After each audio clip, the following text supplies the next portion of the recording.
what's going on, guys? This is Bryce with The Strength Athlete. Just got Johnny Candido's t-shirt in the mail. Think deep, squat deep. So, deeper, excuse me, I had to look at my own shirt. I really like the message there, and I love supporting a friend of mine, so I'm very happy to be wearing the shirt. As far as the workout goes, 4 weeks out from competition, so closing in on things. This is an intensification phase, which generally means the reps stay low, the intensity stays high, and the fatigue percent stay relatively low as well. So we control the number of back off sets and the total volume as well.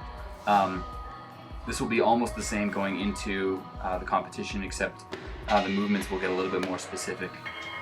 So SBDs, I'm very much liking those. Lots of great rebound out at the bottom. They fit good, they're easy to put on. I think I got a medium as far as sizing goes.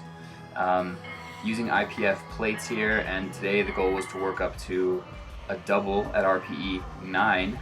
And I was stupid and didn't look at my RPE chart at all. I just kind of was fixated on a specific number, which is the last thing you want to be doing at 4 weeks out from a competition that is based around auto-regulation. So shame on me for that. But it's a learning lesson. And it's a little bit about just being mature with the RPE scale and being honest with yourself about what you're capable of on any specific day. And that's really the whole reason why you auto-regulate an approach to begin with, is that you're able to roll with the swings of what's possible on any given day and adjust for that. Made the switch to start wearing headphones and listen to music coming out of headphones instead of out of some speakers a ways off. And it's really made a massive difference in how fast my reps are, if you believe it or not. Not that any of these singles are hyped up necessarily, but the music does play a big role, and actually a larger role than I thought it would. So yeah, that's strange. The good news is, though, that training is going very well. I had an awesome week last week, just full of great sets, 570 for 2 on squats, 370 for 4 on bench press, and a 675 single on deadlift that wasn't, extremely slow. So I'm feeling pretty good going into competition and sitting pretty much right at the goal weight. I just need to be honest with RPEs and just stick to the protocol instead of, trying to be the hero and stuff. And that's really about being a mature athlete, and it's something that I thought I learned a little bit about, but you kind of get ahead of yourself sometimes. And I think everyone needs to learn that lesson at times. That if you have a good protocol, if you have a good program, and someone looking over you, that it's up to you to follow it. And it's really the highest level athletes. That was a 575, by the way, so supposed to do that for a double. There was no way in hell that was happening. Anyway, a little bit about being a responsible athlete.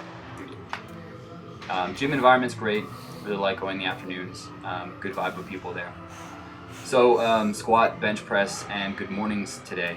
We realized, and by we I mean Eric Helms and I, that twice weekly deadlifting for the longest time, and even up to now, is just too much volume, and it's just too much stimulus for whatever reason. So I'm just not recovering from it, and actually ends up being a negative influence instead of a positive influence. So he made the decision to cut it out, and so I'm doing bi-weekly good mornings instead, leading up into the competition. And ever since he's made the change, I feel extremely fresh. So even coaches have coaches, and it's nice to have someone looking over your shoulder and calling shots, so that you can just go in there and perform. And just be the athlete at times, because that's a really nice thing to do. So bench press here, probably the most improved lift this year, at least in terms of technique and strength. Based off of some conservative 1 rep max estimators, I might be good for like 435 or something, which is just far and above what I expected.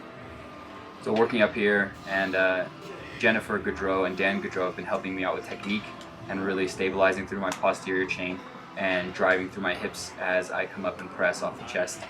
So very large improvements there. Top set here of 405 by 2. It's supposed to be a 9 as well, and ended up being probably a 9.5, honestly. But so it is, and I just make changes and continue on. But yeah, made the decision to widen the grip. So I now have my my middle finger on the powerlifting rings, and you know, that's feeling pretty good. I feel really stable here. I feel like I can contract my lats and stay nice and tucked throughout the motion. So very stable and controlled. So good news there. Finally here, some stupid light good mornings because I'm still extremely sore from the 675 deadlift that I thought I would just be fine the next day. So learning process too. We don't have all the answers. I'm an athlete and a coach as well, so nice to take a little bit of humility in that. Recorded this in lower resolution so I can get it out quicker, but the upside is you guys get video. Talk to you later.